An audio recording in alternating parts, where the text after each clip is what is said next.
Puji nama Tuhan, bersama seluruh imam yang melayani tempat ini, ingin menyapa Bapak Ibu Sidang Jemaat sekalian. Shalom. Shalom. Sekali lagi shalom. Shalom. Selamat sore untuk kita semua. Kita berjumpa kembali dalam ibadah pendalaman Alkitab kita. Puji nama Tuhan, saat ini mari saja kita semua kita mempersiapkan hati dan pikiran kita. Kita mau masuk dalam penyembahan kepada Tuhan. Saya percaya setiap kita rindu akan hadirat Tuhan. Untuk itu mari saat ini, sebelum kita masuk dalam penyembahan, kita tundukkan kepala kita satu dalam doa. Terima kasih ya Tuhan untuk berkat-Mu yang kami boleh nikmati sampai saat ini Tuhan. Engkau bahkan sudah memberkati setiap kami Tuhan, segala aktivitas kami hingga pada sore menjelang malam hari ini Tuhan. Tiba saatnya kami akan mempersiapkan hati kami, mempersiapkan diri kami untuk kami boleh mengikuti ibadah, kami boleh memuji-Mu, kami boleh menyembah-Mu Tuhan. Tuhan Yesus yang tolong kami, urapi setiap kami Tuhan, urapi dengan kuasa Roh Kudus-Mu Tuhan. Biarlah kami semua boleh menyembah-Mu di dalam roh dan kebenaran. Dan biarlah semua penyembahan kami ini Tuhan boleh menjadi mezbah dupa yang berbau harum di hadapan-Mu. Terima kasih ya Tuhan, terima kasih. Berkati kami semua dimanapun kami berada saat ini Tuhan, yang menyaksikan ibadah ini secara virtual Tuhan. Tuhan Yesus yang tolong Tuhan, hadirat-Mu ada dimanapun kami berada saat ini Tuhan. Hadirat-Mu kami boleh rasakan ketika kami sungguh-sungguh memuji dan menyembah Engkau. Terima kasih ya Tuhan, segala bentuk pekerjaan roh-roh jahat yang mencoba mengganggu ibadah kami mau ikat, kami patahkan, kami hancurkan di dalam nama Tuhan Yesus Kristus. Mari Tuhan, Engkau tutup bungkus kami dengan kuasa darah-Mu Tuhan. Engkau yang menyertai ibadah ini Tuhan, dari awal pertengahan hingga pada berakhirnya dengan baik. Terima kasih ya Tuhan, terima kasih. Di dalam nama Tuhan Yesus Kristus kami siap untuk menyembah-Mu. Haleluya. Amin. Haleluya Yesus. Biarlah kami boleh tetap setia Tuhan, untuk melayani, untuk menyembah-Mu Tuhan, untuk memuji-Mu.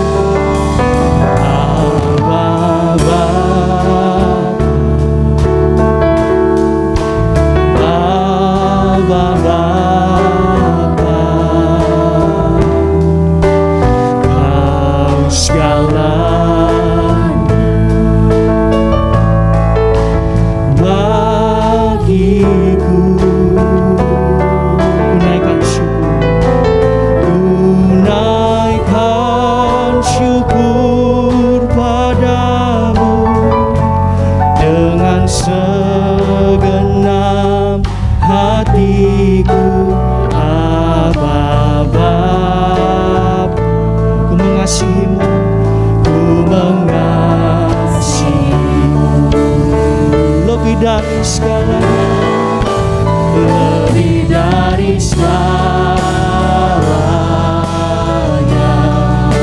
ku ingin Kau Tuhan. Amin. Oh, emas, perak dan permata tiada. Bawa kami lebih dekat padamu Tuhan.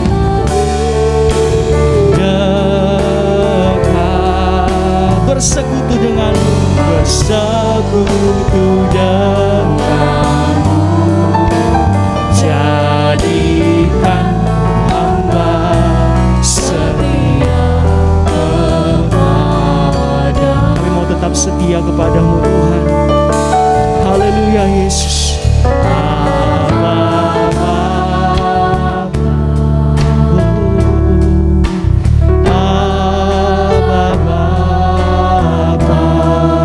Segalanya, Kau segalanya bagiku, ku naikkan syukur kami Tuhan. Haleluya Yesus.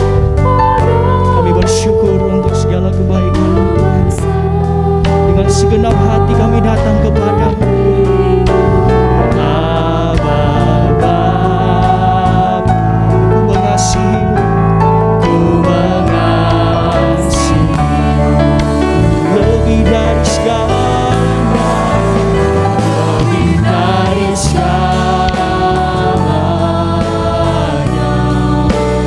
Ingin Kau Tuhan.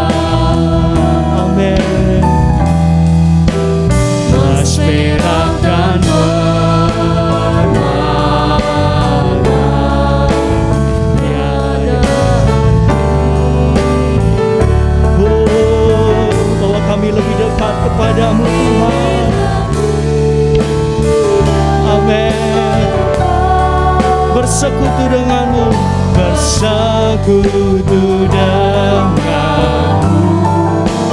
Jadikan hamba setia.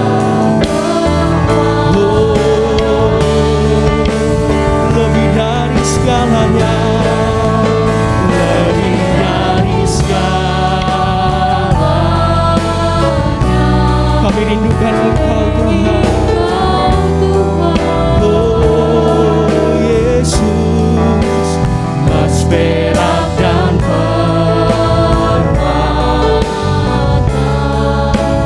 tiada arti. Haleluya Tuhan. Mari bahwa kami lebih dekat kepadamu. Kami rindu untuk bersekutu dengan Engkau Yesus. Oh bersekutu, bersekutu denganmu. Jadikan hamba setia kepadamu. Haleluya. Mari angkat tanganmu di hadapan Tuhan, saudara, katakan lebih dari segalanya. Segalanya ku ingin Kau Tuhan. Oh haleluya. Emas perak dan permata,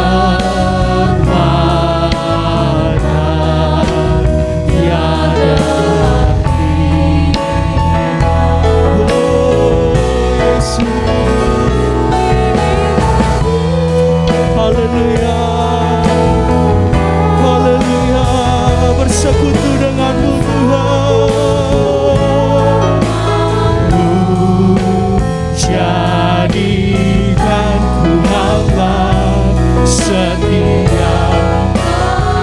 Haleluya. Oh haleluya. Dari segala, inilah kerinduan kami Tuhan. Oh Yesus, emas perak dan permata, tiada artinya. Bahwa kami lebih dekat kepadamu Tuhan. Dekat, bersekutu denganmu. Jadikan kami hamba yang mau taat dan setia kepadamu Yesus. Oh haleluya. Mari lebih lagi di hadapan Tuhan saudara. Oh Yesus, lebih dari segalanya, dari segalanya. Amin. Ku ingin Kau Tuhan. Oh haleluya. Emas perak dan permata, tiada arti. Oh Yesus, dekat, bersekutu denganmu, bersekutu denganmu.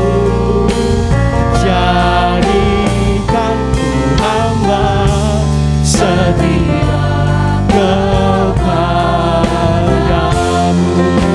Jadikan ku hamba, oh jadikan ku hamba setia kepadamu. Jadikan kami hamba-Mu yang setia kepadamu Tuhan. Haleluya. Oh setia kepadamu. Haleluya. Oh berikan kemuliaan bagi Tuhan kita. Puji nama Tuhan.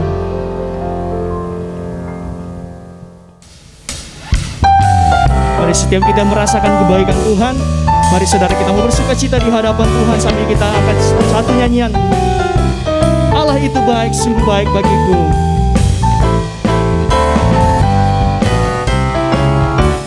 Allah itu baik, sungguh baik bagiku.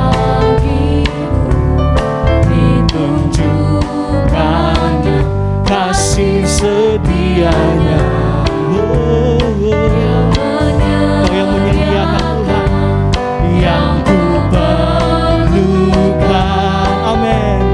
Menyatakan kebaikan, menyatakan kebaikan, menyatakan kebaikannya padaku. Allah itu baik, Allah itu baik, sungguh baik bagiku. Ditunjukkannya kasih setianya, oh, yang menyediakan yang kuperlukan.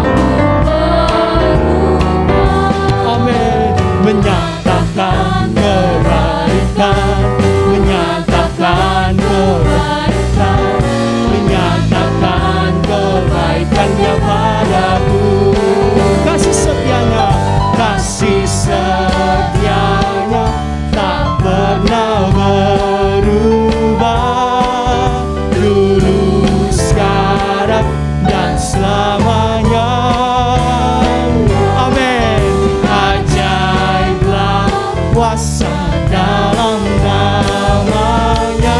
Yesusku, Yesusku, luar biasa. Allah itu baik, Allah itu baik, sungguh baik bagiku. Ditunjukkannya kasih setianya. Oh, Allah bekerja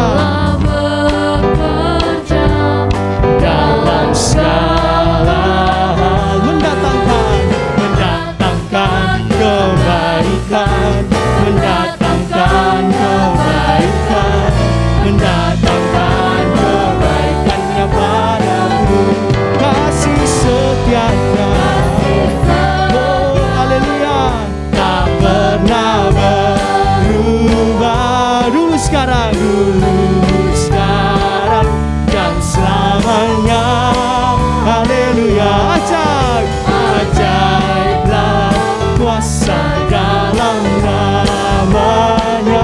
Yesus, Yesusku, luar biasa kasih setianya. Haleluya. Kasih-Mu tidak pernah berubah dalam hidup kami Tuhan, dulu sekarang dan selamanya. Haleluya. Ajaiblah kuasa dalam namanya. Yesusku, Yesusku, luar biasa. Yesusku, Yesusku, luar biasa. Amin. Yesusku, luar biasa. Haleluya. Kita berikan sorak-sorak bagi Tuhan kita. Haleluya. Puji nama Tuhan.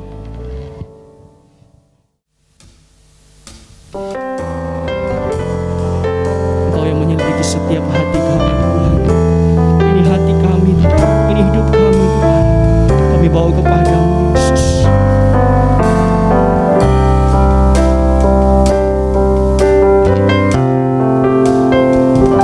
Selidiki aku, lihat hatiku, apakah ku sungguh mengasihimu. Yesus, Kau yang Maha Tahu dan menilai hidupku, tak ada yang tersembunyi bagimu. Selidiki setiap hati kami, selidiki aku, lihat hatiku, apakah ku sungguh mengasihi. Yesus, Kau yang Maha Tahu dan menilai hidupku, tak ada yang tersembunyi bagimu. Telah kulihat kebaikan-Mu yang tak pernah habis.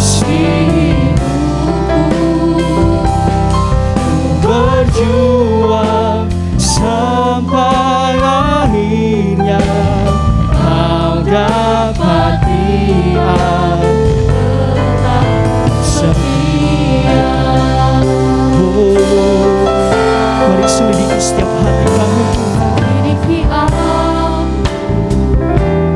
lihat hatiku, apakah ku sungguh mengasihi Yesus, Kau yang maha tahu dan menilai setiap hidup kami. dan menilai Haleluya Yesus. tak ada yang sembunyi bagi. Telah kulihat kebaikan-Mu yang tak pernah habis hidupku. Berjuang sampai akhirnya Kau dapati aku setelah kulihat.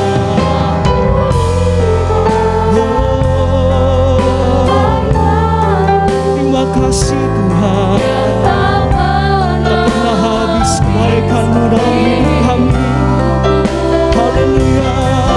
Berjuang sampai akhirnya Kau dapati aku tetap setia. Terima kasih Tuhan, telah kulihat kebaikan-Mu Tuhan. Amin. Terima kasih Yesus. Berjuang sampai akhirnya Kau dapati aku tetap setia. Telah kulihat,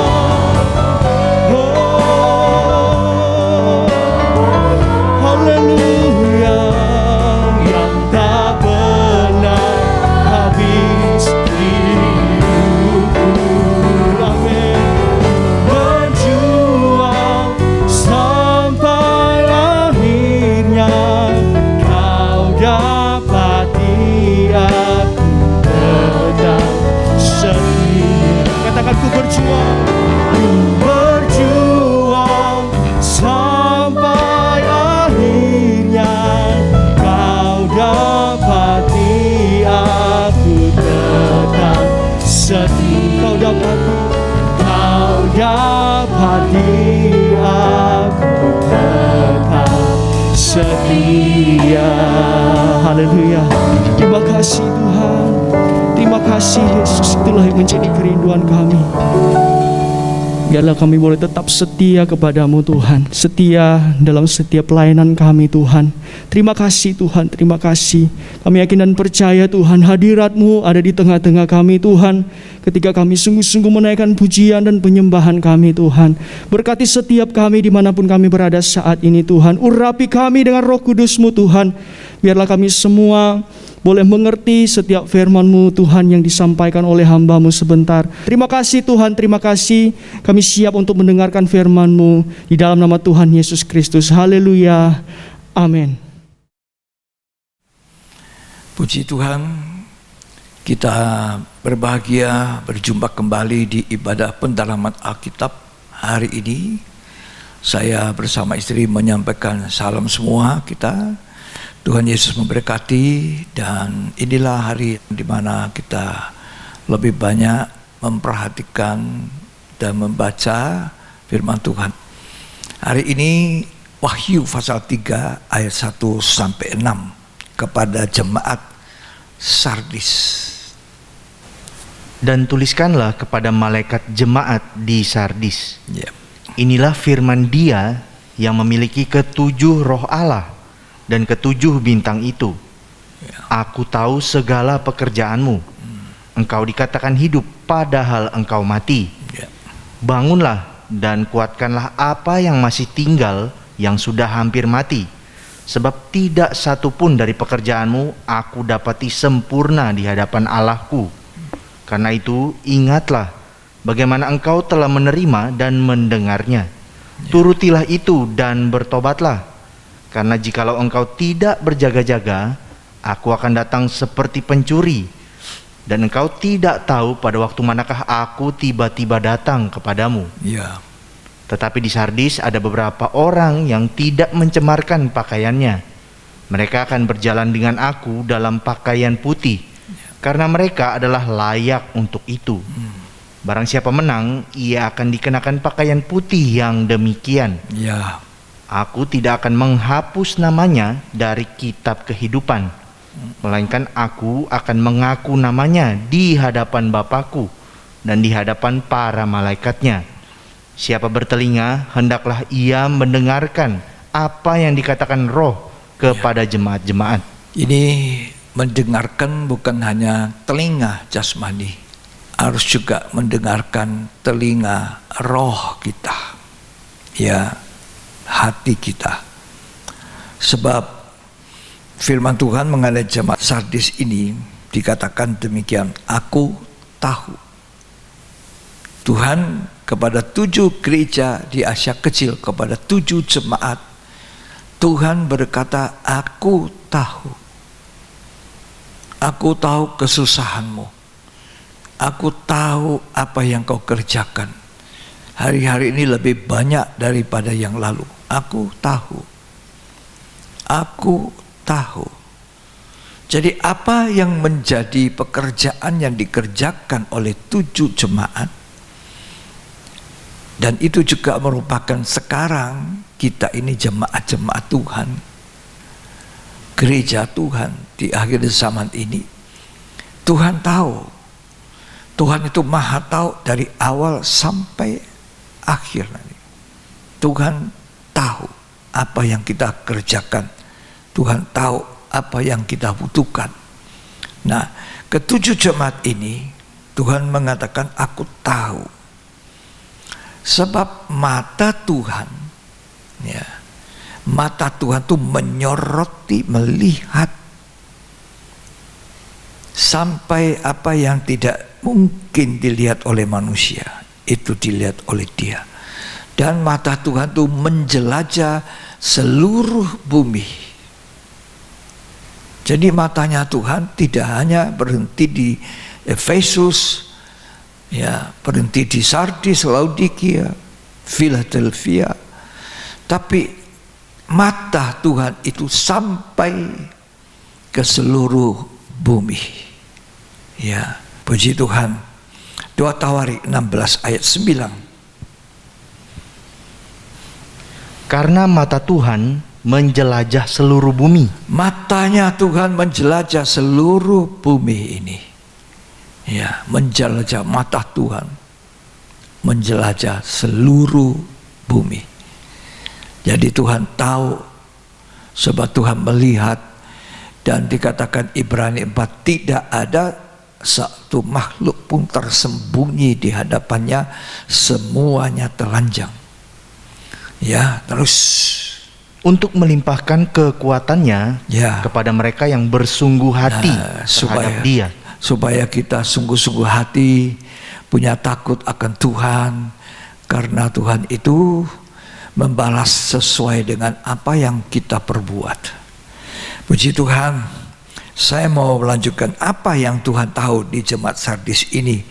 Dikatakan engkau dikatakan hidup padahal engkau mati. Dikatakan hidup tapi sebetulnya mati jemaat ini. Apanya yang hidup? Hidup luarnya. Orang menilai jemaat ini luarnya bukan main, bagus sekali. Ya, bagus sekali. Tetapi Tuhan melihat bukan luarnya, tapi dalamnya. Ternyata di dalam jemaat ini banyak ditemukan kematian, mati. Ini bukan mati jasmani, mati apanya? Rohaninya, rohnya. Bisakah orang melayani? Bisakah orang berbuat segala sesuatu tapi rohaninya mati? Bisa. Bisa. Tapi Tuhan tahu. Tuhan tahu. Ya. Nah, dikatakan penilaian orang jemaat ini hidup. Hidup Tapi Tuhan bilang tidak. Ya, ini jemaat besar, jemaat punya nama. Tapi jemaat ini mata Tuhan melihat mati, tidak ada hidup. Ya. Penglihatan manusia hidup. Memang begitu. Apa yang Tuhan lihat tidak sama dengan manusia lihat. Manusia lihat sebelah luarnya, Allah melihat ke dalam kehidupan kita. Ya, bukan penampilan luar saja, penampilan dalam. Ya. Satu waktu setelah Saul jatuh, Tuhan ingin menggantikan seorang raja yang lain, maka dipilihlah dari antara anak-anak Isai. Nabi Samuel diutus ke situ untuk datang menunjuk seperti apa yang Tuhan inginkan. Ketika kakak-kakak daripada Daud keluar, mereka punya perawakan bagus, nampak dari luar tidak diragukan lagi. Tidak diragukan lagi. Jadi Nabi Samuel bilang, wow, ini gagah betul, cocok jadi raja. Tingginya, gagahnya, ya serba baguslah, matang menurut Samuel. Samuel hampir mau mengurapi, tapi Tuhan perintah tidak. Bukan itu. Jangan pandang parasnya, jangan lihat sebelah luarnya. Manusia melihat luarnya, aku melihat dalamnya. Apanya? Hatinya manusia. Jadi apa yang dilihat Tuhan itu seringkali tidak sama apa yang dilihat oleh manusia. Manusia melihat Sardis itu hidup, hebat, pelayanannya hebat, ya. Tapi Tuhan bilang, enggak, mati di dalamnya, mati rohnya. Jadi bukan manusia menilai kita itu penilaian benar, tidak. Manusia menilai seringkali salah, tapi Allah tidak pernah salah. Coba kita baca 1 Samuel 16 ayat 6 sampai ayat 7. Ketika mereka itu masuk dan Samuel melihat Eliab, lalu pikirnya, sungguh di hadapan Tuhan sekarang berdiri yang diurapinya. Ya. Tetapi berfirmanlah Tuhan kepada Samuel, janganlah pandang parasnya atau perawakannya yang tinggi. Jangan pandang parasnya, luarnya, atau perawakannya yang tinggi. Terus, Sebab aku telah menolaknya. aku tidak setuju itu, aku tolak. Terus, Bukan yang dilihat manusia, yang dilihat Allah. nah, yang dilihat manusia tidak sama yang dilihat Allah. Manusia melihat, wow, cuma Sardis, hebat. Tapi Allah melihat, tidak, ada kematian rohani di dalamnya. Kalau kita baca selanjutnya maka kita tahu kenapa jemaat Sardis ini dilihat Tuhan mati. Sebab ada banyak kehidupan di sana, lebih banyak kehidupan yang tidak menjaga pakaian putih, mencemarkan kehidupannya dengan segala perbuatan yang tidak benar. Karena itu seorang pelayan, seorang imam, seorang jemaat harus menjaga hidupnya supaya dia benar di mata Tuhan, bukan benar di mata manusia. Dan kita harus berani untuk benar di mata Tuhan, diperiksa oleh Tuhan, diteliti oleh Tuhan, sampai sejauh mana kita ini sudah berdiri benar di hadapan Dia. Itulah hari-hari ini. Karena 7 gereja itu 7 gereja pada Asia kecil zaman dulu, sekarang ini gereja di akhir zaman. Tuhan mau melihat apakah kita ada hidup atau sebetulnya mati.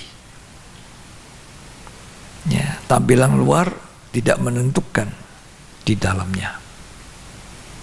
Hebat ini. Mata Tuhan menjelajah seluruh bumi dan melihat ke dalam hati kita. Ya, puji Tuhan. Kita percaya bahwa firman Tuhan selalu mengajar kita untuk berwaspada, karena kita hidup pada akhir zaman. Tidak ada lagi zaman sesudah ini. Hari inilah menentukan apa yang kita dengar untuk kita lakukan, untuk kita bertobat, untuk kita menjadi lebih baik, lebih baru, lebih maju. Ya. Sampai ayat 7 sudah dibaca 1 Samuel 16. Manusia melihat apa yang di depan mata. Nah, itu di depan matanya manusia itu melihat. Tapi Tuhan berkata, aku melihat sebelah dalamnya manusia itu. Lanjutkan. Tetapi Tuhan melihat hati. Tuhan melihat hati. Ya. Lalu ditanya, Nabi Samuel tanya kepada Isai, masih ada anakmu? Masih. Lah, tapi itu dia ada di padang lagi menggembalakan kambing domba. Nah, itu sebenarnya yang namanya Daud tidak berkenan kepada ayahnya Isai, dianggap tidak layak. Masih muda, ya dikatakan masih hijau, baru 16 tahun. Wah. Gitu. Seringkali itu manusia melihat seperti itu. Tapi Tuhan bilang tidak. Aku memilih dia karena aku berkenan. Apanya sebenarnya? Hatinya. Hatinya Daud. Ya. Ada waktu-waktu orang bisa menilai Daud itu sombong. Kenapa? Karena waktu dia menghadapi Goliat, dia bilang, yang macam begini, aduh nanti aku sikat. Kenapa kamu takut? Kita ini barisan Allah yang hidup, dia hina sama kita. Nampaknya ini sombong, tapi sebenarnya dia tidak sombong. Dia mengandalkan Tuhan, dia sangat yakin dan percaya bahwa Tuhan yang akan mengalahkan Goliat, bukan dia. Ya. Nah, orang macam begini, kata Tuhan, sekalipun dia banyak kekurangan, banyak hal yang masih belum sempurna, tapi Tuhan bilang, aku telah memilih Daud menggantikan Saul. Daud itu berkenan. Ya, baca itu 1 Samuel 16 ayat 11. Lalu Samuel berkata kepada Isai, Ya. inikah anakmu semuanya? Ya. Jawabnya, masih tinggal yang bungsu, tetapi sedang mengembalakan kambing domba. Ya. Kata Samuel kepada Isai, suruhlah memanggil dia, sebab kita tidak akan duduk makan sebelum ia datang kemari. Kemudian disuruhnyalah menjemput dia. Ia kemerah-merahan, matanya indah dan parasnya elok. Lalu Tuhan berfirman, bangkitlah, urapilah dia, sebab inilah dia. Samuel mengambil tabung tanduk yang berisi minyak itu dan mengurapi Daud di tengah-tengah saudara-saudaranya. Sejak hari itu dan seterusnya berkuasalah roh Tuhan atas Daud. Nah, coba saudara lihat, bapaknya saja tidak kasih ikut pemilihan kontes raja. Dan diikutsertakan cuma 7 saudaranya ikut. Tapi kepada Daud tidak. Ayo kamu tetap pergi di padang belantara. Gembalakan itu yang 2-3 ekor domba ya. Tapi Tuhan bilang sama Samuel, tidak. Sebelum dia datang, tidak usah makan dulu. Acara jangan dimulai. Dipanggil Daud. Begitu dia datang, Tuhan bilang sama Samuel, urapi orang ini. Yang tidak dihitung manusia, itu dihitung oleh Allah. Ya, dikatakan kecil, muda sekali, tapi Tuhan pilih. Karena Tuhan berkenan. Tuhan berkenan. Tuhan tahu manusia. Sebelum aku membentuk engkau dalam kandungan, aku sudah kenal engkau, kata Tuhan kepada Yeremia. Dan Yeremia mau dipakai Tuhan. Dia bilang, jangan, aku ini terlalu muda, tidak layak ini. Nah, perhatian Tuhan pada orang-orang muda. Daud itu orang muda, Yeremia itu orang muda. Apa kata Tuhan pada Yeremia? Sebelum engkau dibentuk dalam kandungan, aku sudah kenal kamu. Aku sudah memilih kamu sejak dari kandungan. Jangan kau berkata engkau masih muda. Mungkin orang meremehkan ini masih muda, tapi kalau ada hal-hal yang baik, yang itu memperkenankan hati Tuhan, mata Tuhan yang menilai, bukan matanya manusia. Ya. Coba kita baca itu Yeremia. Ya. Tuhan pilih Yeremia. Pasal 1 ayat yang keempat dan kelima. Firman Tuhan datang kepadaku bunyinya. Ya. Sebelum aku membentuk engkau dalam rahim ibumu, aku telah mengenal engkau. Ya. Dan sebelum engkau keluar dari kandungan, aku telah menguduskan engkau. Sebelum engkau keluar dari kandungan, aku sudah menguduskan. Tiap-tiap kita yang ada di dunia ini sudah di dalam rencana Allah. Dan rancangan Allah itu rancangan yang baik, rancangan damai sejahtera, masa depan yang penuh harapan. Orang muda bangkit. Inilah waktunya orang muda. Orang muda akan dicurahi Roh Kudus oleh Tuhan dan dipakai.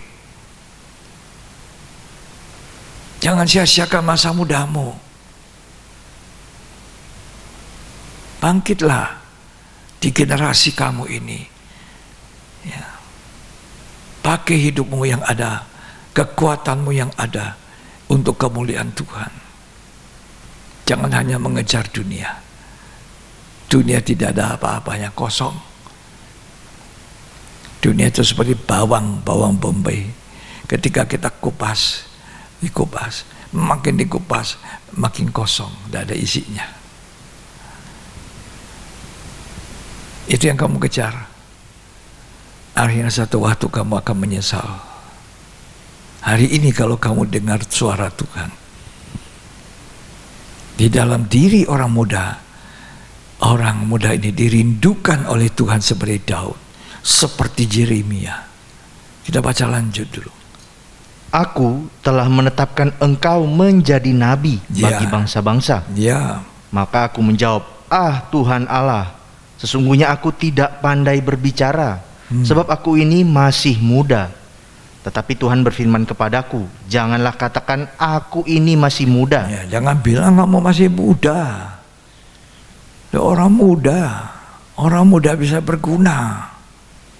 Terus, tetapi kepada siapapun engkau kuutus, haruslah engkau pergi. ya. Dan apapun yang kuperintahkan kepadamu, haruslah kau sampaikan. Nah, ayat Yeremia tidak bisa apa-apa. Ya. Aku orang masih muda. Bagaimana aku? Seperti Daud masih muda sampai tidak dihitung, tidak boleh masuk jadi raja. Tapi yang tidak dihitung, kembali ke Sardis. Kamu dikatakan hidup, orang menilai hidup, tapi aku melihat mati di dalam. Mati. Sebab bukan yang dilihat manusia. Kata Tuhan kepada Samuel, engkau melihat parasnya, engkau melihat luarnya, tapi aku melihat hatinya, paling dalam itu. Karena itu Tuhan berkata kepada jemaat Tiatira, aku yang menguji batin dan hati orang. Aku yang melihat, kata Tuhan, batin bagian dalam, hatinya orang bagian dalam. Ketika hati orang itu benar, benar pula dia di mata Tuhan. Persoalannya bukan luarnya kita, hati kita ini. Ya. Jadi kalau orang hatinya benar, maka hidupnya benar. Ya. Ini yang tersembunyi yang dilihat oleh Tuhan. Ternyata punya nama besar, punya kegiatan hebat, sampai orang semua angkat jempol, mungkin 2 jempol. Wah, hebat ini. Oh, hidup dia. Padahal Tuhan bilang, enggak, mati di dalam. Ya, tapi saya hati-hati ya.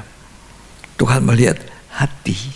Sekali lagi saya mengatakan, keadaan hati yang benar. Ya, keadaan hati yang benar. Itu adalah membuktikan kehidupan kita yang benar. Kalau hati kita tidak benar, maka hidup yang luar juga akan tidak benar. Itu di mata Allah. Ya, kita bisa bersandiwara di depan mata manusia. Manusia bilang, wah hebat. Tapi Tuhan bilang tidak. Kita tidak bisa sandiwara di mata Tuhan. Jujur-jujur saja. Ya, inilah aku Tuhan. Ya, nah dikatakan mati. Apanya yang mati? Kalau saya baca baik-baik, dikatakan hidup, tapi mati kata Tuhan. Apanya mati? Rohnya. Ada 3 macam kematian. Mati secara roh, mati secara rohani. Itu kita dipisahkan dari Allah. Atau Roh Kudus, rohnya Allah meninggalkan kita. Mati rohani. Ini bahaya kalau tidak ditolong Tuhan. Allah meninggalkan, rohaninya mati, jasmaninya hidup. Yang nampak di luar hidup, pelayanannya hebat, nyanyiannya hebat, pujiannya hebat, khotbahnya hebat. Tapi Tuhan tidak melihat itu luarnya, dalamnya ini. Ya, dalamnya. Nah, mati yang kedua, mati secara jasmani. Rohnya manusia meninggalkan tubuhnya manusia.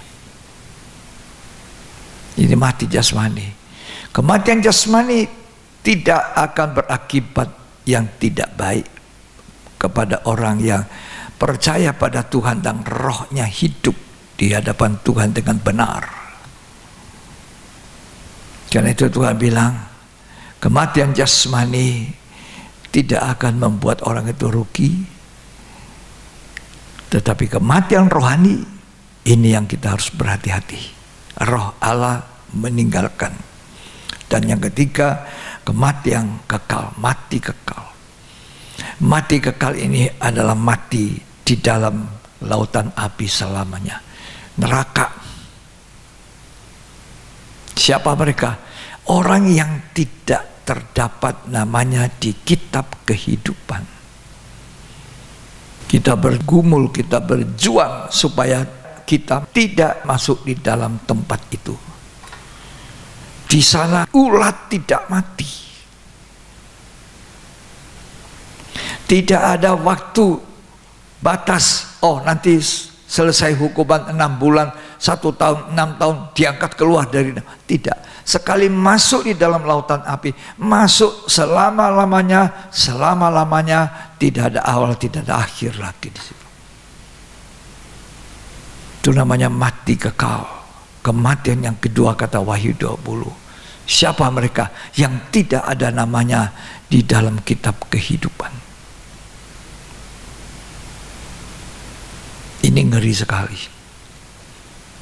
Saya pernah ceritakan bagaimana orang kaya dan Lazarus dalam Lukas 16 itu. Orang kaya masuk di situ, dia kepanasan setiap hari, sampai minta setetes air saja untuk taruh di lidahnya. Di sini sangat panas. Mungkin seringkali kita tidak takut tentang yang satu ini, penghukuman kekal ini. Sehingga kita main-main, kita tidak punya rasa takut sama Tuhan. Kita main-main dengan hidup kita. Kita mau bermain-main dengan dosa. Oh, tidak apa-apa, dosa kecil. Kita harus memiliki rasa takut sama Tuhan. Baru kita bisa selamat dengan baik. Ya, jadi mati yang dimaksudkan kepada jemaat Sardis ini bukan mati secara jasmani, karena masih dikatakan hidup. Apa yang hidup? Pelayanannya hidup. Mungkin bagus sekali, semua diatur dengan baik. Tapi Tuhan bilang tidak. Bangun, kata Tuhan, bangun, ya, dan berusahalah.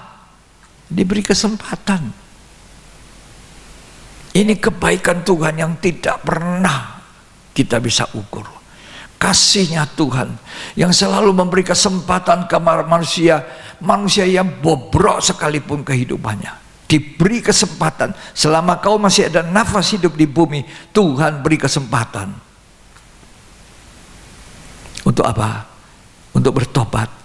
Untuk apa? Masuk di surga. Tuhan tidak mengendaki seorang pun binasa. Itu nyanyi bilang, karena begitu besar kasih Allah akan isi dunia, sehingga dikaruniakan anaknya yang tunggal, supaya barang siapa percaya tidak binasa, melainkan beroleh hidup yang kekal. Justru karena Allah tidak ingin manusia binasa. Justru karena Allah ingin manusia kembali ke Eden, kembali ke Firdaus. Itulah dia turun ke bumi. Untuk apa? Bukan kita bersenang-senang saja secara lahiriah. Ini adalah hari Natal, pesta Natal. Tidak. Tapi dia datang ke dunia untuk mati di atas kayu salib. Untuk menanggung penderitaan yang sangat hebat. Untuk membuka pintu sorga bagi kita. Tuhan tidak ingin satu orang pun binasa. Karena itu kepada jemaat Sardis diberi kesempatan. Bangun. Ya, coba kita kembali kepada Wahyu 3. Wahyu 3 ayat 2. Bangunlah dan kuatkanlah apa yang masih tinggal, Ya, yang sudah hampir mati. ya. Sebab tidak satupun dari pekerjaanmu aku dapati sempurna Ya, di hadapan bangun. Allahku. Bangun, kuatkan apa yang masih ada. Sisa-sisanya itu. Bangun, kuatkan. Terus, Karena itu ingatlah bagaimana engkau telah menerima dan Ya. mendengarnya. ya, terus, Turutilah itu dan bertobatlah. ya. Karena jikalau engkau tidak berjaga-jaga, aku akan datang seperti pencuri. Dan engkau tidak tahu pada waktu manakah aku tiba-tiba datang kepadamu. Ya, jadi Tuhan kasih kesempatan Sardis. Bangun. Saya pernah menceritakan seorang pemain musik, tim musik di gereja, seorang pemuda, seorang anak hamba Tuhan.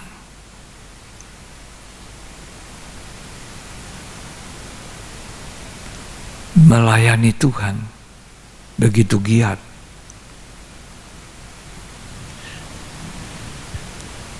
Umurnya masih muda, 16-17.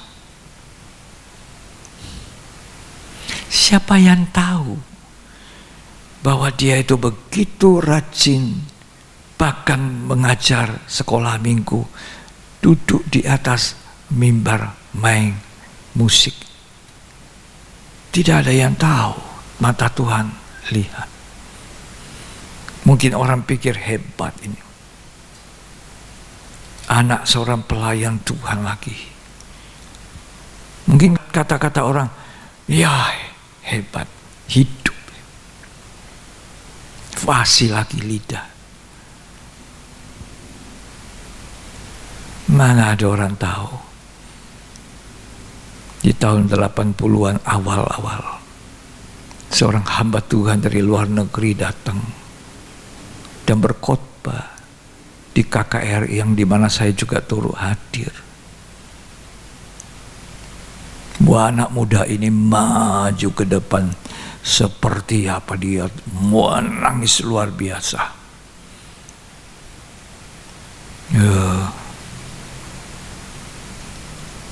Dia mengadakan satu pengakuan hidup. Hidupnya dalam kenajisan luar biasa. Hidup dalam kecemaran.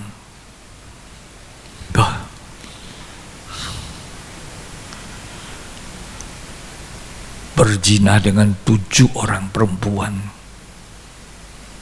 Belum lagi dengan binatang. Saya dibayangkan itu dosa akhir zaman ini juga itu.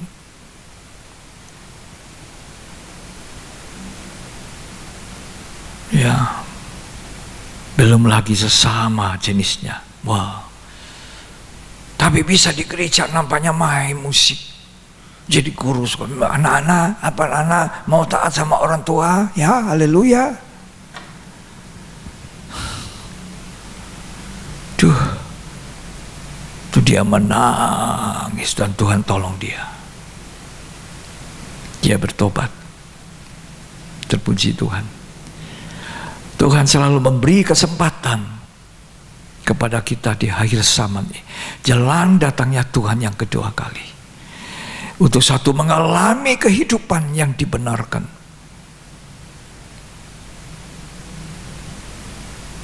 Benar di mata Tuhan. Dan bukan hanya berhenti pada benar. Dibenarkan, pembenaran. Itu di daerah halaman menurut pengajaran tabernakel. Pertobatan, lahir baru, benar, tapi harus masuk ke dalam lebih jauh ruang suci, hidup suci, dipimpin oleh Roh Kudus. Lanjut sampai kita sempurna dalam kemuliaan nanti bersama Kristus, sempurna seperti Tuhan. Kemudian orang muda ini menyerahkan hidup jadi pelayan Tuhan. Saya pernah memimpin dia dalam kaum muda. Tiada orang tahu toh. Hebat sekali. Ya, tim pelayanan, jangan orang puji, hebat. Tapi Tuhan bilang, aku lihat tidak. Mati. Itu penilaian orang pada Sardis. Luarnya hebat, dalamnya tidak.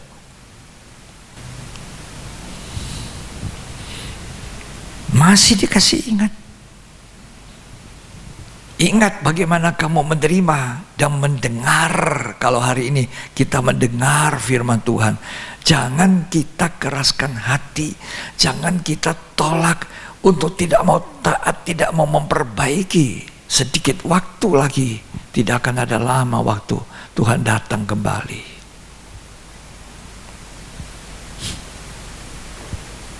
Ya, karena dikatakan ingatlah. Jikalau kau tidak berjaga-jaga, aku datang segera seperti pencuri. Engkau tidak tahu pada waktu mana aku tiba-tiba datang kepada engkau. Itu kalau Tuhan datang. Kalau tahu-tahu meninggal, siapa yang mau tahu? Loh, saya masih muda, Tuhan. Aduh. Apa enggak ada orang muda meninggal dunia? Ada.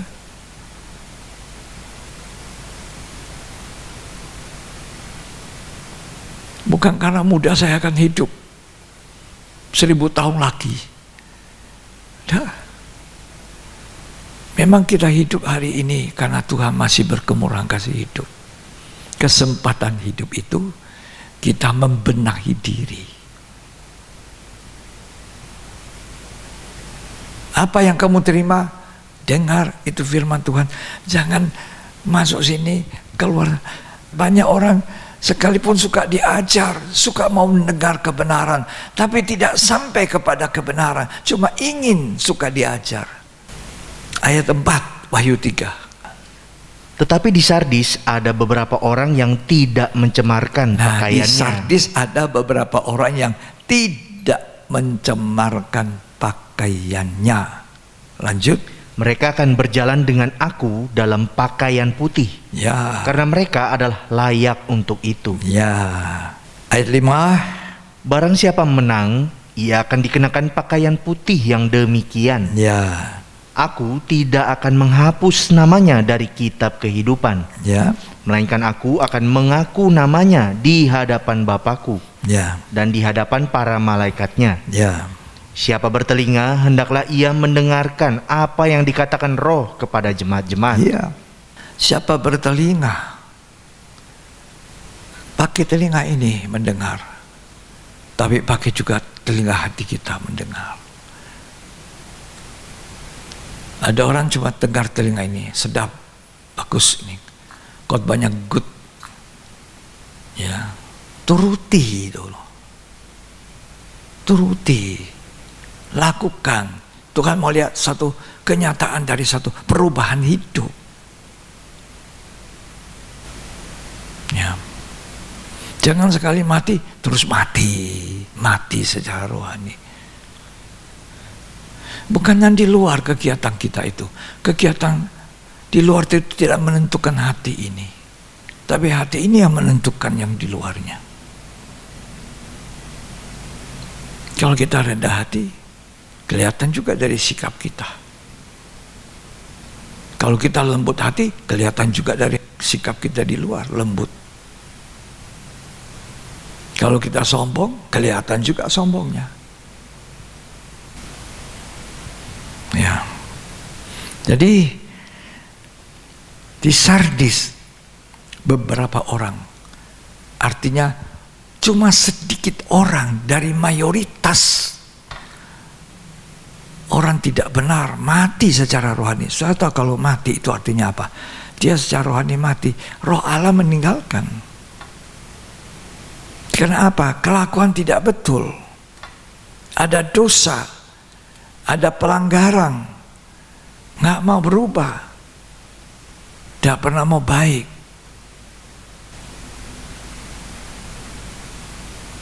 Nah, Tuhan bilang apa? Sedikit orang, beberapa orang, sedikit, cuma sedikit. Kalau 1000, mungkin cuma 100, tidak sampai 100 orang yang tidak mencemarkan pakaian. Ini bukan pakaian putih seperti ini, putih, tidak. Yang dimaksud pakaian putih itu kehidupan kita ini, pakai yang hidup ini, gambaran kehidupan ini seperti pakaian yang nampak yang kita pakai ini. Ya, pakaian putih tidak dicemari. Kehidupannya tidak cemar dengan dosa. Tidak ada satu pelanggaran yang membuat Roh Allah meninggalkan, mati secara rohani. Dan itu akan menyusul mati kekal kalau tidak ditolong. Karena itu Tuhan mempunyai hati yang begitu mengasihi jemaat Sardis. Ayo bangun, perbaiki apa yang sudah hampir mati itu, perbaiki cepat. Kalau kamu memperbaiki, maka aku tidak akan hapus namamu dari kitab kehidupan. Di surga itu ada kitab kehidupan yang mencatat orang-orang yang percaya kepada Yesus dan yang tetap taat, yang tetap setia, tetap baik, tetap melakukan sampai akhir taat. Tuhan berkata kepada jemaat Smyrna, bertahanlah sampai mati, sampai akhir, setia sampai akhir. Jam patah di tengah jalan. Ya. Jadi Tuhan berkata, ayo perbaiki, bersihkan. Bersihkan di mana? Ngaku dosa. Dicelup dalam darahnya Yesus yang masih ada kuasanya sampai hari ini. Supaya pakaian hidup itu menjadi putih di hadapan Tuhan. Bukan hebatnya kita ini dipakai Tuhan. Ya. Bukan hebatnya kita ini bisa punya kuasa karunia mengusir setan. Karunia menyembuhkan. Karunia bernubuat. Karunia segala macam karunia yang Tuhan sudah siapkan. 9 karunia. Karunia roh. Tapi Tuhan mau lihat dan mengenal kita. Oh, aku kenal dia. Dari mana Tuhan kenal kita? Dari hidup kita. Dari hati kita ini. Dikatakan, barang siapa menang, aku tidak menghapus. Kata tidak akan menghapus berarti ada sebagian orang dihapus namanya dari kitab kehidupan. Karena itu kita perlu setia sampai akhir. Lebih hari lebih baik, lebih hari lebih sempurna, lebih hari lebih bisa mengakui melihat keadaan kita yang tidak sempurna ini. Akui apa yang salah, segera perbaiki.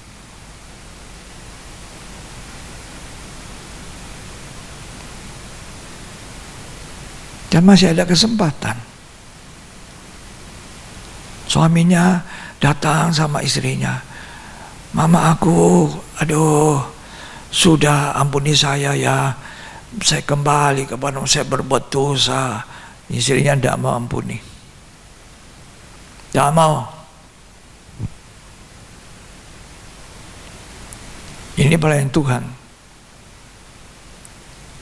Pelayan Tuhan itu salah. Salah berbuat dosa. Dia datang sama istrinya.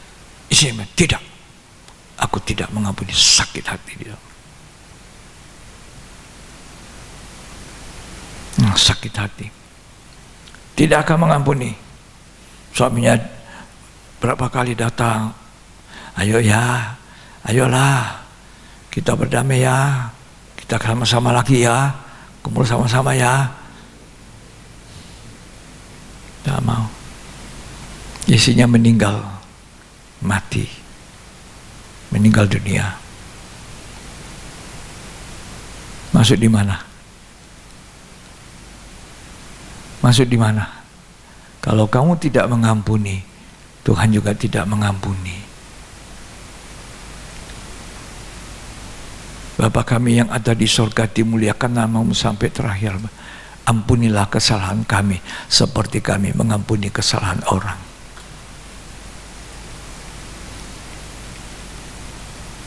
Nah, ya istrinya tidak mau mengampuni, mati dia, masuk di dalam neraka.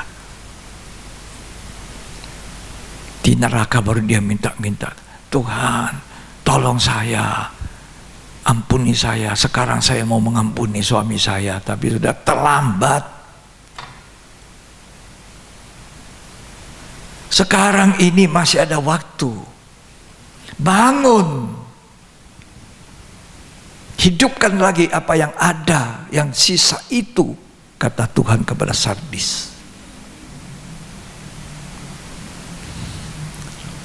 Ya, ini saya pernah baca itu buku. Itu dilihat oleh satu hamba Tuhan yang diizinkan pergi melihat neraka. Waduh, ada seorang ibu perempuan menangis minta belas kasihan dari Tuhan. Siapakah dia? Itu istrinya seorang pelayan Tuhan. Suaminya berbuat salah, dia tidak ampuni. Tidak mengampuni, tidak mau berbaik. Aku tidak mau ketemu lagi. Aku tidak mau lagi. Kalau kamu ke utara, aku ke selatan ya. Tidak usah kita ketemuan. Ini kekerasan hati dan kesombongannya. Nah, ada manusia tidak pernah berbuat salah. Yalah, betul ya? Hah? Sebetulnya tidak pernah berbuat salah. Adit, semua pernah? Yang di sini semua pernah? Pernah. Minta ampun, perbaiki. Loh.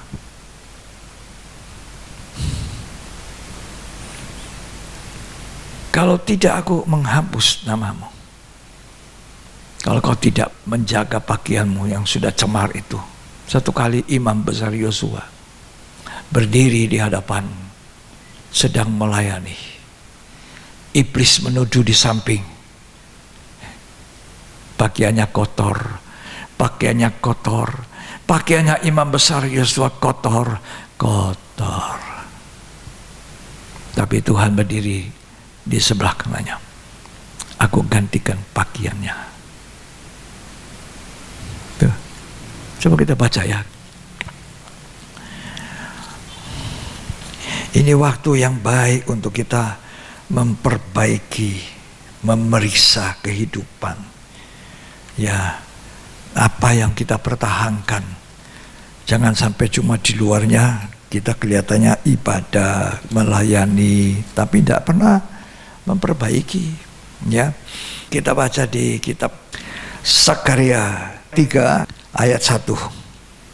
Kemudian ia memperlihatkan kepadaku imam besar Yosua Ya. berdiri di hadapan malaikat Tuhan, Ya, sedang iblis berdiri di sebelah kanannya untuk mendakwa dia. ya, iblis berdiri di sebelah kanan mendakwa. Hati nuraninya dituduh. Ya, kalau hamba Tuhan tuh seperti saya menyampaikan kebenaran firman. Saya sendiri tidak hidup dalam kebenaran itu, tidak menghidupi itu kebenaran. Setan menuduh saya. Seperti dulu saya pernah bilang, saya ngajar soal baptisan air. Baptisan saya tidak betul. Baptisan air harus betul. Baptisan air itu bukan maunya gereja, maunya pendeta, maunya gereja A, gereja B, gereja C, tidak. Baptisan air itu adalah apa? Menggenapkan kehendak Allah dalam hidup. Jadi kalau kita tidak mau dibaptis, kita tidak menggenapkan kebenaran Allah itu. Bagaimana nama kita tersurat di kitab kehidupan kalau kita mau bertobat, lahir baru, memberi diri dibaptis. Waktu lahir baru itu, maka nama kita disuratkan di kitab kehidupan. Dan lanjut hidup kita terus harus dalam pakaian putih. Coba baca dulu ini.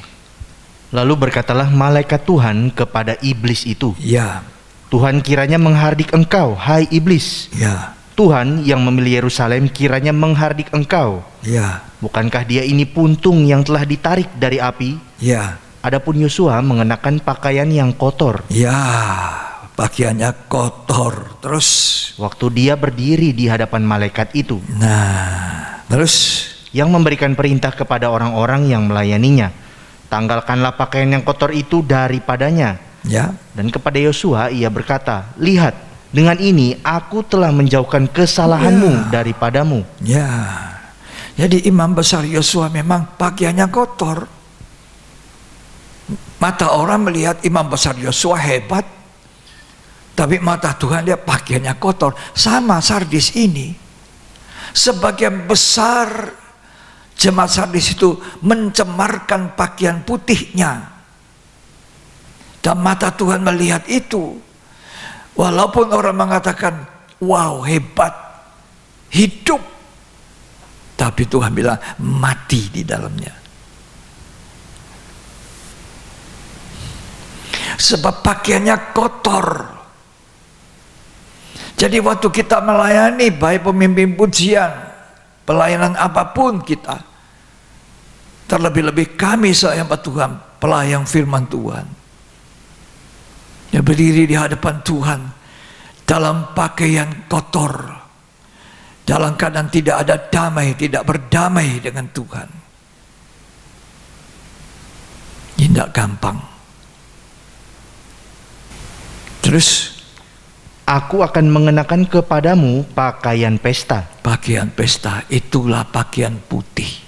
Terus, Kemudian ia berkata, taruhlah serban tahir pada kepalanya. ya, Maka mereka menaruh serban tahir ya, pada kepalanya dan mengenakan pakaian kepadanya. ya, pakaian pesta.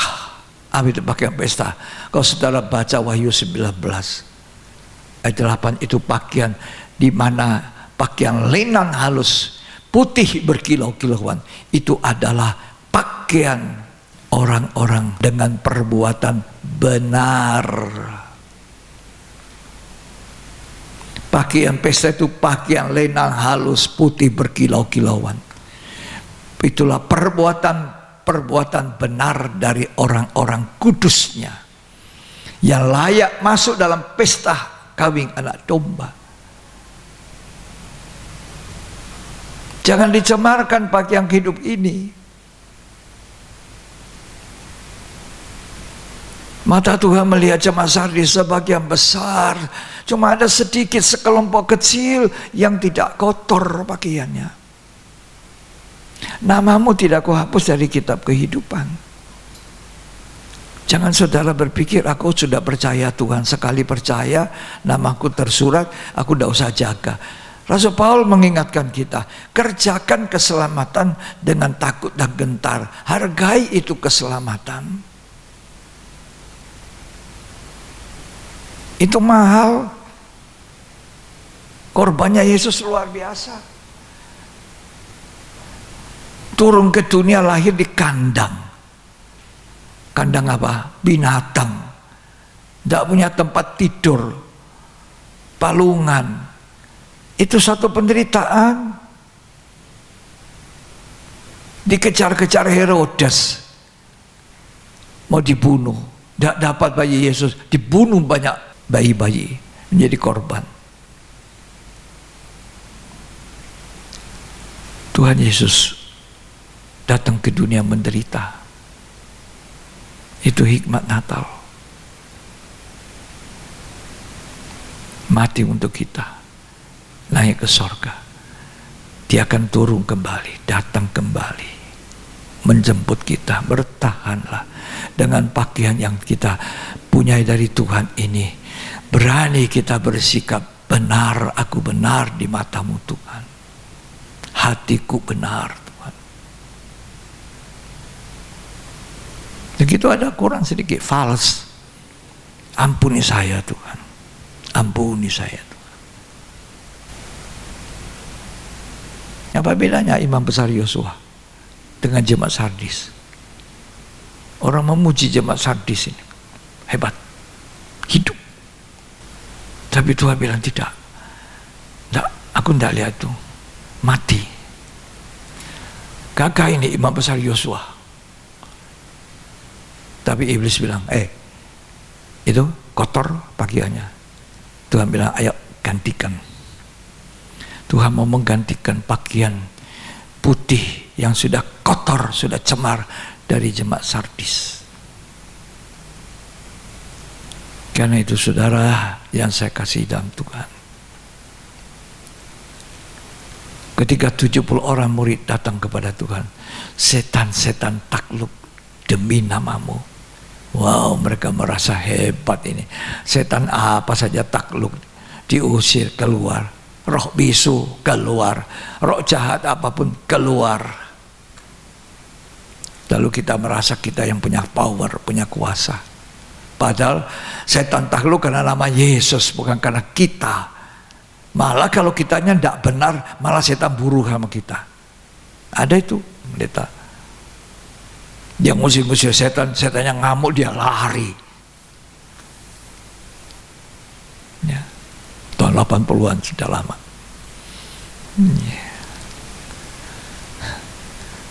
Ya tuh. Tuhan bilang apa? Jangan kamu bersukacita karena setan-setan itu takluk. Bersukacitalah karena namamu ada di kitab kehidupan di sorga. Itu sukacita yang besar. Jaga supaya tidak dicoret, tidak dihapus. Bagaimana caranya? Menjaga pakaian kudus ini, pakaian putih. Hidup kita yang benar, hidup kita yang kudus. Tidak ada itu sekali dicatat di sana tidak akan dihapus. Sekali selamat, oh tetap selamat. Walaupun saya berbuat apa, tidak. Tidak. Saya selalu mengingatkan keluarga saya sendiri, ingatkan diri saya sendiri. Di dunia ini kita hidup, pasti ada kadang-kadang berselisih paham dengan orang, clash dengan orang. Tapi jangan lupa, jangan rugi oleh karena orang itu tidak mau mengampuni. Jangan rugi kamu tidak mau mengampuni. Ampuni dia dengan limpahnya. Doakan. Memang susah. Kamu seringkali yang disakiti malah orang itu enaknya dibalasin begitu dia.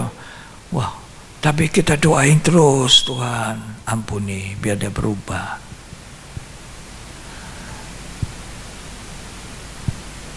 Gimana? Tidak gampang kan? Disebutkan gampang. Kalau bukan Tuhan menolong kita, kita tidak mudah untuk melakukan itu. Ya. Jadi kembali ke Sardis. Orang itu bisa dihapus namanya? Bisa. Bisa. Hati-hati ya. Namamu jangan sampai dicoret. Ya.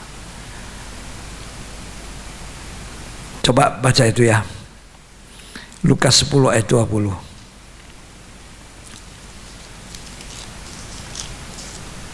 Namun demikian janganlah bersukacita karena roh-roh itu takluk kepadamu. Ya. Tetapi bersukacitalah karena namamu ada terdaftar di sorga. Ya, namamu ada terdaftar di sorga. Itu roh-roh takluk itu kuasa Tuhan, bukan kuasa kamu. Ya, kuasanya Tuhan. Akhirnya bersukacita karena apa? Namamu ada disuratkan dalam kitab Al-Hayat, kitab kehidupan. Ada orang tidak dapat kemurahan, tidak ada namanya di situ.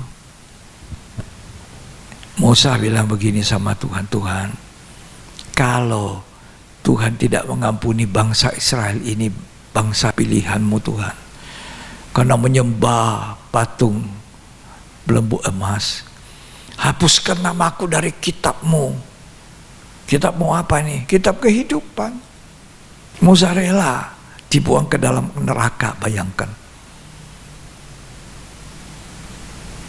Ini kasih yang besar betul-betul dari seorang pelayan Tuhan seperti Musa.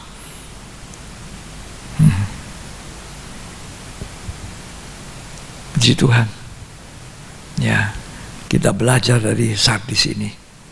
Dan kitab kehidupan itu saudara bisa baca banyak ayatnya. Mengenai kitab kehidupan, kitab ini mana Tuhan janjikan pada Sardis bahwa namamu tidak akan kuhapus kalau kamu menjaga pakaian kudus. Ini bukan lagi tanya saya percaya Tuhan, bukan itu intinya. Bagaimana percaya kamu sebagai orang Kristen? Itu lebih penting. Bagaimana kamu percaya? Percaya dengan apa? Dengan pakaian yang benar. Benar di mata Tuhan. Bukan hanya benar di mata manusia. Ya, benar di mata manusia belum tentu benar di mata Tuhan. Sardis, engkau dikatakan hidup. Oke, tapi aku lihat mati.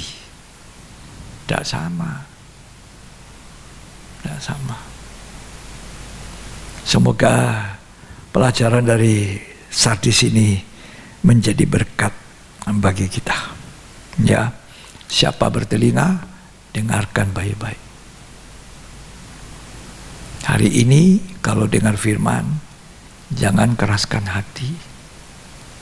Ya. Ingat itu istrinya seorang suami yang terus tidak mau mengampuni suaminya. Nah, kamu pergi dari hadap aku tidak mau ketemu kamu, aku tidak mau lihat wajahmu. Ya. Aku tidak mau kumpul lagi sama-sama kamu. Aku tidak mau berfellowship. Di situ ada musuh saya tidak mau fellowship di situ.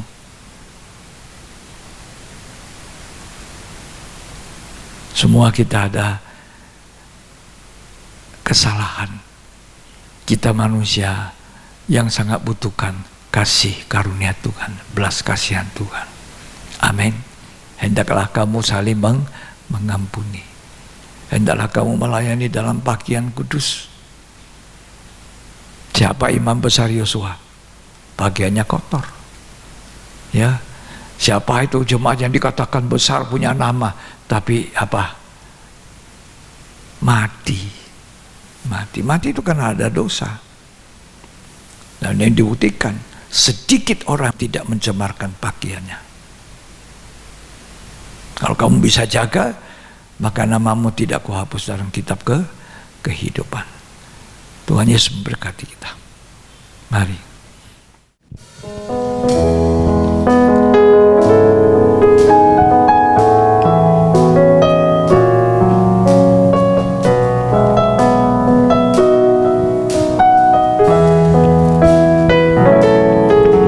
Kasih Yesus indah dalam hidupku,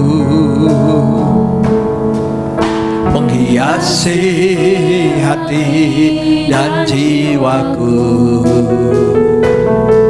Ku tak dapat hidup tanpa kasih-Mu, Tuhan. Pegang tanganku sepanjang jalanku. Kasih Yesus indah dalam hidupku, menghiasi hati dan jiwaku. Ku tak dapat hidup tanpa kasih-Mu, Tuhan. Pegang tanganku sepanjang jalanku. Kasih Yesus mengalir dalamku, seperti sungai yang tak pernah kering. Kasih Yesus membebat hatiku, dalam kasih-Mu ku merasa teduh.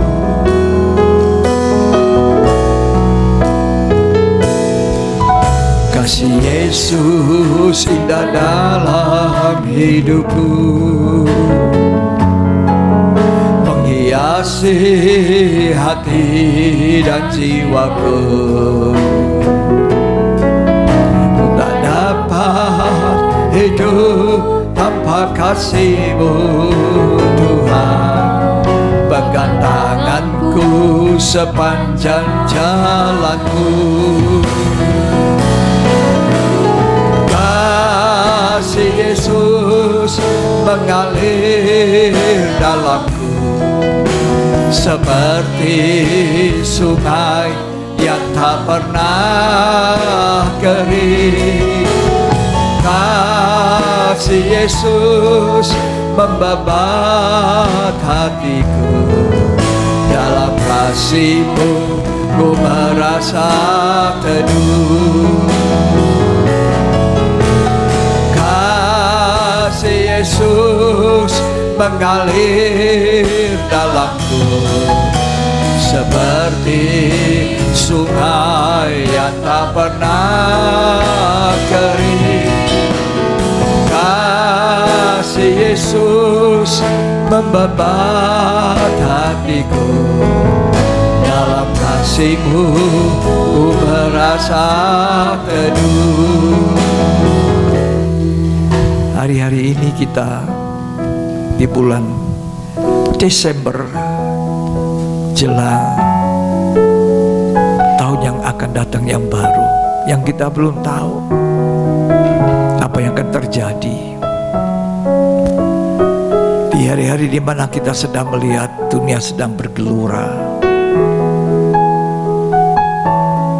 di bulan Natal ini, berita Natal, siapkan umat yang layak menyongsong Tuhan Yesus datang kedua kali.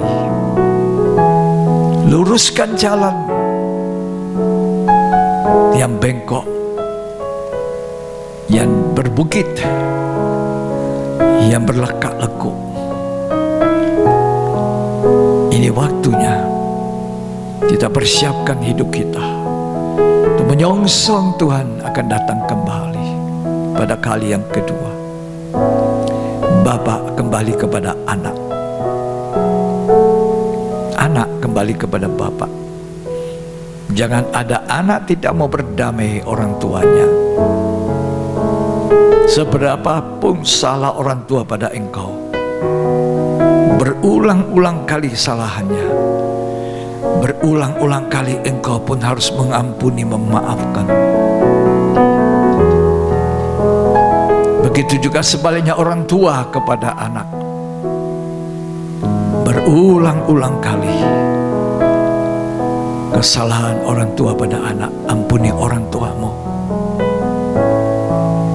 Begitu juga jemaat dengan hamba Tuhan, gembala, pelayan Tuhan, sesama pelayan.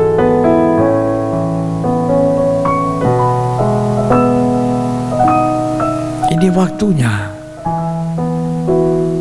kita menyediakan jalan yang lurus, hati yang lurus, hati yang benar dan benar di mata Tuhan. Oh haleluya. Itu kasih. Di mana kasih itu? Ya. Tuhan tolong kita. Tuhan menolong kita.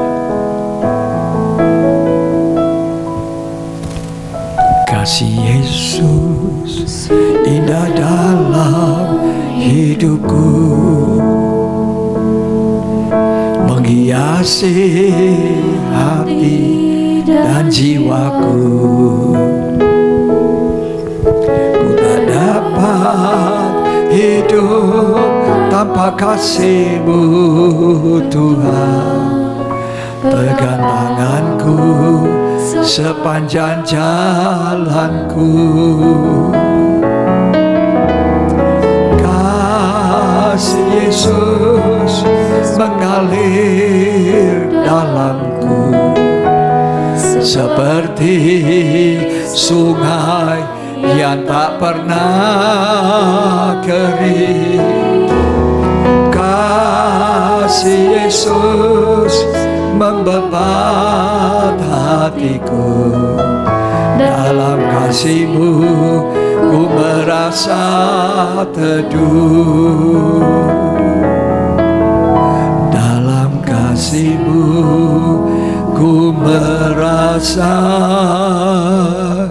teduh. Terima kasih Tuhan, terima kasih Tuhan. Terima kasih untuk firman Allah yang mengajarkan kami untuk berani benar di mata Tuhan. Apa yang dilihat Tuhan, untuk menjaga pakaian kudus kita, pakaian putih, supaya nama kita tetap ada di dalam kitab kehidupan. Bukan membanggakan pelayanan yang besar atau pelayanan yang hebat, tapi Tuhan, Engkau melihat pelayanan besar itu tidak ada arti karena hidup orang yang melayan itu tidak benar. Kan Tuhan mengatakan, aku tidak kenal kamu.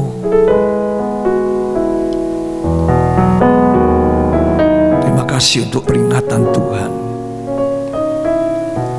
Biarlah kami semua belajar Tuhan, untuk saling mengampuni, mengasihi, memberi makan ketika seteru lapar, memberi minum ketika seteru haus. Hendaklah kamu sempurna seperti Bapamu yang sempurna. Terima kasih. Terima kasih Roh Kudus. Terima kasih Tuhan. Tolong kami semua. Di dalam nama Yesus Kristus. Amin. Puji Tuhan. Tuhan Yesus memberkati kita. Dan kita akan selesaikan ibadah pendalaman Alkitab ini. Saya mengajak, mari kita semuanya bangkit berdiri. Kita akan menaikkan pujian tadi.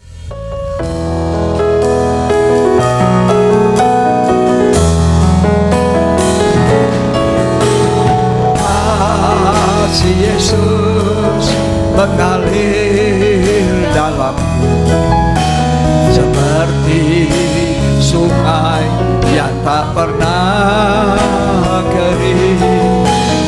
Kasih Yesus membebat hatiku, dalam kasih-Mu ku merasa teduh, dalam kasih-Mu ku merasa teduh. Mari angkat tangan dua-duanya dan terimalah berkat, kasih karunia, anugerah, cinta kasih, persekutuan Allah Bapa, Putra dan Roh Kudus. Tuhan Yesus Kristus memberkati kita hari ini sampai selamanya, sampai Tuhan datang kembali. Dia memberkati kita berlimpah-limpah, dan kita boleh memuliakan Dia dengan berkat itu. Terimalah di dalam nama Tuhan Yesus Kristus dan muliakan Tuhan sampai Ia datang, dalam nama Yesus. Yang terima berkat sama-sama kita katakan amin, amin. Puji Tuhan.